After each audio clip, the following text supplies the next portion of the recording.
This is a transistor as a simple amplifier, and I'm adjusting it by connecting speakers or earphones to 28 to 5 and negative 46 to 6. So it's operational.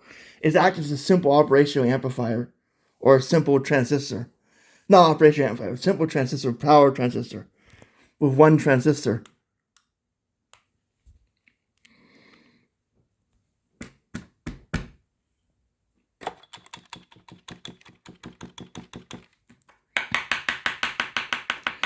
Both the earpiece, which is a crystal, converts electricity, runs through the transformer, which goes back for the coil and for the resistor and the capacitor, and goes through the transistor and operates as a gain.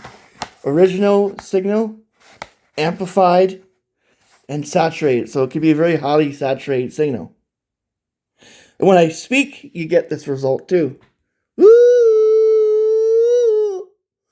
Now, depending on how I speak, if I take this and go, hello, hello, hello, I get different frequencies that are going through, different sound outputs that are going through the transistor and operating to the transformer, which hooks up to the dual oscilloscope. So it is a very interesting little project. Chan out.